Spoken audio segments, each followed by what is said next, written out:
बिस्मिल्लाहिर्रहमानिर्रहीम। अस्सलाम वालेकुम viewers, this is Ali Iqbal from the platform of property companions. Viewer, आज का जो टॉपिक लेके मैं आपकी खिदमत में हाजिर हूँ वो बड़ा ही एक इंटरेस्टिंग टॉपिक है।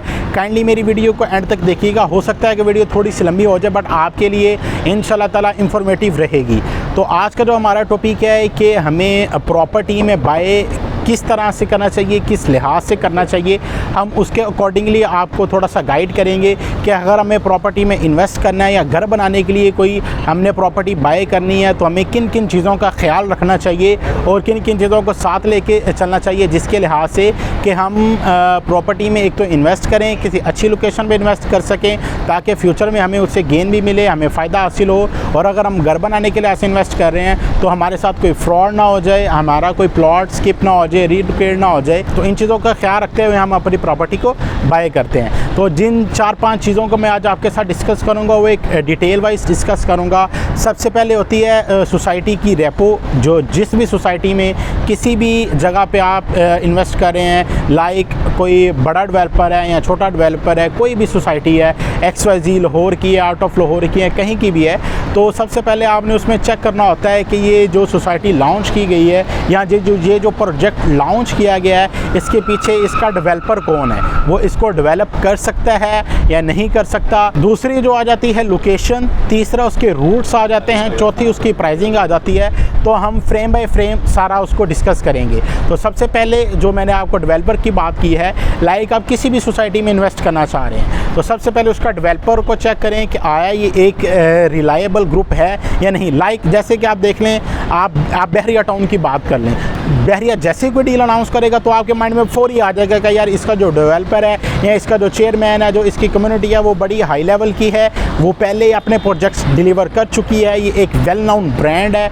तो आप इस साइड से आप बिल्कुल रिलैक्स हो जाएंगे। मिसाल के तौर पर किसी और सोसाइटी की बात करूँ तो जैसे कि अल कबीर टाउन है, तो अगर इसका कोई प्रोजेक्ट आपके पास आता है, हाल ही जैसे अल कबीर टाउन ने अपना एक न्यू प्रोजेक्ट लॉन्च किया है अल कबीर ऑर्चर्ड के नाम से, ठीक है, तो उसमें अगर आप इन्वेस्ट करने की सोचेंगे तो सबसे पहले जो डेवलपर वाला माइंड है वो आपका क्लियर हो जाएगा कि यार इसके पीछे अल कबीर डेवलपर है, ऑलरेडी बहरिया में अपने काफ़ी प्रोजेक्ट्स लॉन्च कर चुका है, एक रिलायबल डेवलपर है। इसके साथ हम इसकी नेक्स्ट चीज़ पे चले जाएंगे, लोकेशंस।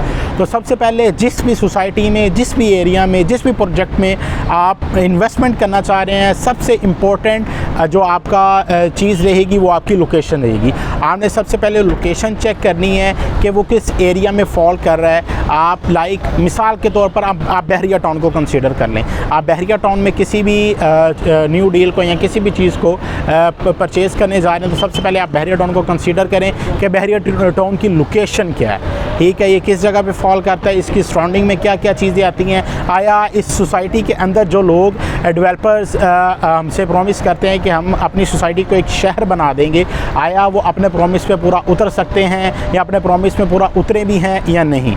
तो अगर मिसाल के तौर पर किसी भी सोसाइटी का नाम ले लें तो सबसे पहले उसकी लोकेशन आपने मैटर करनी है। लोकेशंस में आपने देखना है कि उससे सिटी कितनी दूर है। आपने उसके सराउंडिंग में जो मार्केट है उसका सर्वे करना है। उसमें सबसे पहले आपने उसके रोड्स देखने हैं कि उसके उस सोसाइटी में रोड्स कितने आ रहे हैं या वो जो सोसाइटी है वो किस रोड पे फॉल कर रही है, उसके रूट्स क्या हैं। तो मिसाल के तौर पर आप बहरिया टाउन को कंसीडर कर लें तो इसकी सराउंडिंग में आपको अड्डा प्लॉट मिल जाता है, एक फेमस लैंडमार्क है। दूसरा फेमस लैंडमार्क आपको रिंग रोड की अप्रोच मिल जाती है। तीसरी अगर हम बात कर लें तो आप मुल्तान रोड से भी इसको अप्रोच कर सकते हैं। चौथा आप इसको कैनाल व्यू से भी अप्रोच कर सकते हैं। तो ये इसके अप्रोचेज़ हैं, इसके रोड हैं कि आप इसमें मिनिमम कितने फिट का रोड आ रहा है, क्या क्या इसमें रोड्स आप कंटिन्यू करके ईज़िली उस सोसाइटी को अप्रोच कर सकते हैं। उसके बाद उसकी लोकेशन पे आ जाता है कि यार ये सिटी से कितना दूर है। आपकी ज़रूरियाती ज़िंदगी की जो भी चीज़ें हैं या आपका डेली मूव इन है सिटी की तरफ, तो आप उसमें पहले तो रूट सेलेक्ट करेंगे कि यार कौन से रोड आप सिटी जा सकते हैं और प्लस इससे सिटी कितना दूर है,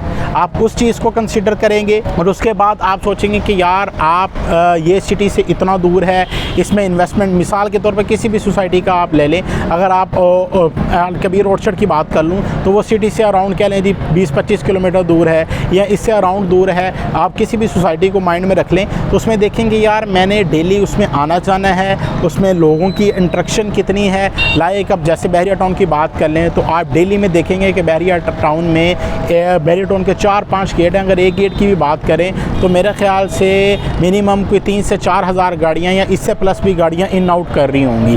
तो इससे आप सोसाइटी की हाव नाव का आइडिया लगा सकते हैं कि सोसाइटी में कितना वर्क चल रहा है, कितनी फैसिलिटीज़ हैं सोसाइटी में। ये सारी चीज़ें आपकी लोकेशन में काउंट होती हैं, आपके रूट्स में काउंट होती हैं। तो आपने ये सारी चीज़ों का ख्याल रखना है कि एक जो वो प्रोजेक्ट है वो किस डेवलपर का है, उसकी लोकेशन क्या है, उसकी लोकेशन से सिटी कितनी दूर है, हम सिटी को ईज़िली अप्रोच कर सकते हैं कि नहीं कर सकते। थर्ड वन पे जो चीज़ आ जाती है उसके रूट्स आ जाते हैं कि उस सोसाइटी को कितने फिट का रूट लग रहा है, जो रोड है वो कितने फिट का लग रहा है और उसमें हम इजी एक्सेस कर सकते हैं नहीं कर सकते। आपने अपनी एक्सेस देखनी है। जो लास्ट वन इम्पोर्टेंट चीज़ आ जाती है आपने वो देखना है कि उसमें उसकी प्राइजेस क्या है। अब कई इस तरह के प्रोजेक्ट्स होते हैं जो लो कॉस्ट में देखे जाते हैं। आप उसके सराउंडिंग एरिया को विज़िट करेंगे तो आपको आइडिया हो जाएगा कि यार इस एरिया में क्या रेट्स चल रहे हैं और जो सोसाइटी ने या किसी भी डेवलपर ने किसी भी चीज़ का, किसी घर का, किसी प्लॉट का, किसी फ्लैट का आपको रेट्स दिया है, आया वो इस चीज़ को जस्टिफाई भी करता है या नहीं करता। मिसाल के तौर पर आप किंग्स टाउन की अगर हम मिसाल ले लें तो इन्होंने कुछ अर्सा पहले 3 मरले का प्लॉट 24 लाख में इंट्रोड्यूस करवाया था। अब इसके सराउंडिंग में आपको पता है ये राइमवे रोड पे लोकेटेड है। इसके सराउंडिंग में लेक सिटी भी आती है, इसके सराउंडिंग में चिनार बाग भी आता है और कई सोसाइटीज़ इसके सराउंडिंग में आती हैं।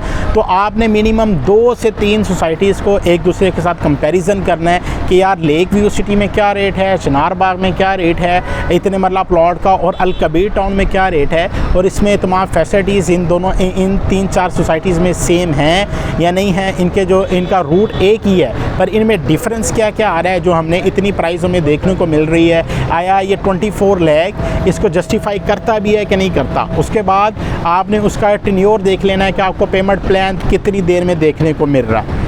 1 साल का है, 2 साल का है, 3 साल का है, 5 साल का है, उस चीज़ को आपने काउंट करना है। और जो बेसिकली आप इन्वेस्टमेंट करना चाह रहे होते हैं ना, उस चीज़ को हमने करंट वैल्यू के हिसाब से एनालिसिस करना होता है। अगर हम आज की बात कर लें, हम किंग्स टाउन की बात कर लें कि यार आज करंट किंग्स टाउन की वैल्यू क्या है, क्या चीज़ें हैं। इन्होंने हमें 24 लाख रुपए का प्लॉट दिया है। ये जो प्रॉपर्टी है ये जो प्रॉपर्टी हमें 24 लाख में सेल आउट कर रहे हैं, आया ये इस एरिया को इसकी प्राइस जस्टिफाई करती है या नहीं करती। तो जैसे कि इन्होंने सेक्टर बी दिया था किंग्स टाउन का, एक छोटी सी मिसाल दे रहा हूँ आपको।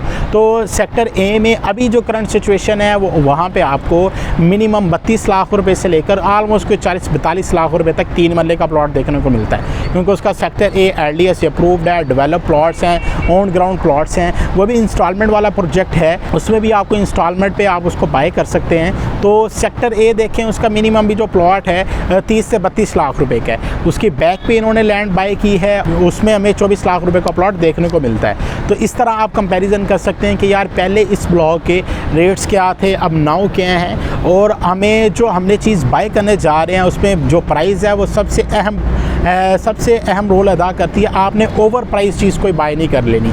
आपको मिसाल के तौर पर एक मैं छोटी सी मिसाल दे दूं, बहरिया के कुछ ब्लॉक्स थे जिसमें कई लोगों ने ओवर प्राइस बाय किया हुआ था। काफ़ी अरसा उनको 5 से 7 साल वेट करने के बाद फिर दोबारा उनकी एक्चुअल प्राइजेस पे चीज़ें आई, उसके बाद जाके उनको उस पर गेन देखने को मिला। तो जैसा कि मैं आलमगीर की मिसाल ले लूँ, 2014-15 में यहाँ पे लोगों ने मिनिमम कोई 65 लाख रुपए से लेकर 75 लाख रुपए के इन बिटवीन 10 मरला प्लॉट्स की बाइंग की हुई थी। तो उस टाइम अगर आप बहरिया टाउन के अदर ब्लॉक्स के साथ कंपैरिजन कर लें, उस टाइम मार्केट थोड़ी सी तेज़ थी, मार्केट का फ़्लो बना हुआ था, इसलिए लोगों ने मार्केट को देखते हुए बहरिया लोगों ने वहाँ पे इन्वेस्टमेंट कर ली, जो कि उनके लिए फ्रूटफुल साबित नहीं हो सकी काफ़ी अर्सा बाद। बल्कि अब जाके जो मार्केट एनालिसिस है, अगर आलमगीर की बात कर लें तो मिनिमम 90 लाख रुपए का प्लॉट है, मैक्सिमम 1 करोड़ 5 से 10 लाख रुपए का प्लॉट है।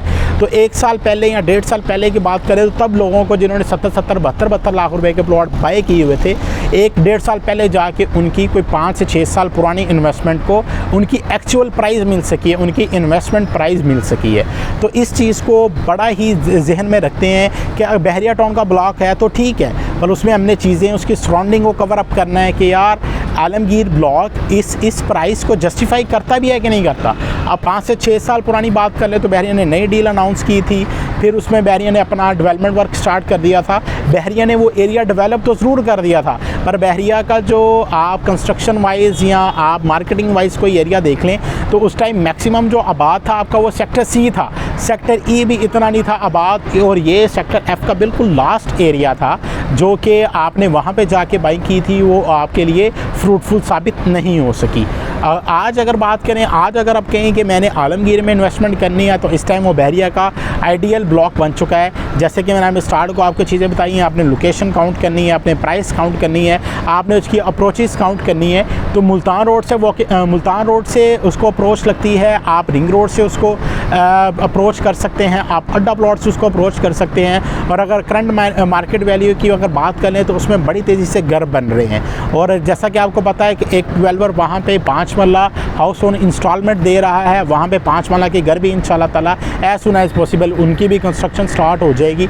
और जैसे जैसे जो ब्लॉक कंस्ट्रक्शन वाइज डेवलप होता जाता है वैसे टाइम बाय टाइम उसकी प्राइजेस इंक्रीज़ होती जाती हैं। तो इन चीज़ों का हमें प्रॉपर्टी बाय करते वक्त ख्याल रखना चाहिए, या ये चीज़ें हैं जिनका हमें ख्याल रखना चाहिए। सबसे पहले सोसाइटी, उसका डेवलपर कौन सा है, उसकी लोकेशंस क्या हैं, उसके रोड्स क्या क्या हैं, देन उसकी प्राइस।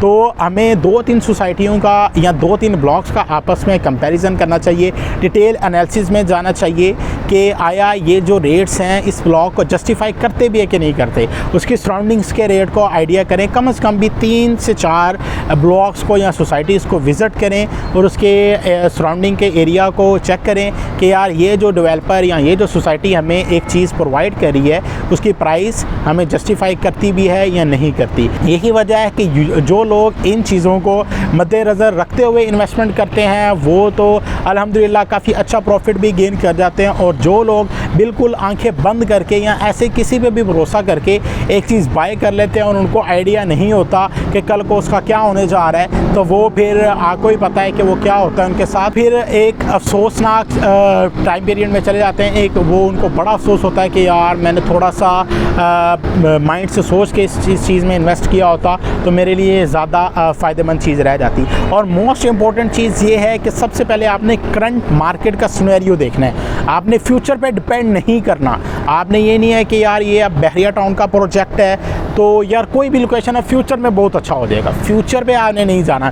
फ्यूचर में जाएंगे तो उसमें आपने प्राइस भी काउंट करनी है। तो प्राइस बहुत ही लो कॉस्ट है तो आप इन्वेस्टमेंट कर सकते हैं। अगर प्राइस उस टाइम पीक पे दे रहा है आपको कोई भी डेवलपर, कोई भी सोसाइटी, तो आपको एनालिसिस करना पड़ेगा। आप कह दें कि यार नहीं एक वेल नोन डेवलपर का प्रोजेक्ट है, ये फ्लॉप नहीं हो सकता या कुछ नहीं हो सकता, तो वो भाई सारा कुछ होता है, सारी चीज़ें एक टाइम पे आके रिवाइज होना शुरू हो जाती हैं, क्योंकि वो रेट्स, वो एरिया, वो लोकेशंस उसके उस सोसाइटी को या उस चीज़ को जस्टिफाई नहीं कर रही होती। इसी के साथ साथ अगर मैं बेरी ऑर्चर्ड फेज़ 4 की बात कर लूँ आपके साथ, तो वो बड़ा अरसा, वो 51 लाख की उसकी बेरिया ने डील अनाउंस की थी, लोगों ने इन्वेस्ट किया, उसको लिया, और बड़ा अरसा जाके वो आपको जो 51 लाख वाला प्लॉट है वो आपको 32 लाख से लेकर 40 लाख रुपए के in between as per location देखने को मिलता रहा। तो देख लें 51 लाख वाला प्लॉट अगर मैं 32 लाख रुपए में सेल कर रहा हूँ तो अराउंड मैं 2 मिलियन का नुकसान करके जा रहा हूँ।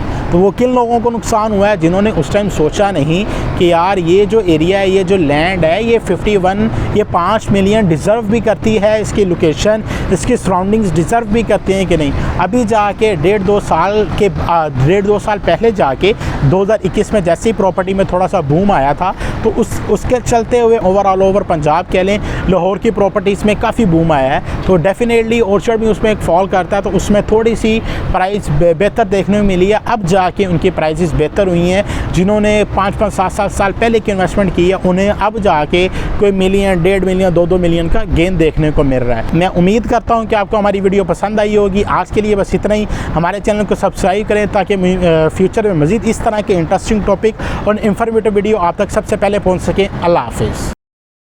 Subscribe to our channel and press the bell icon for the latest updates.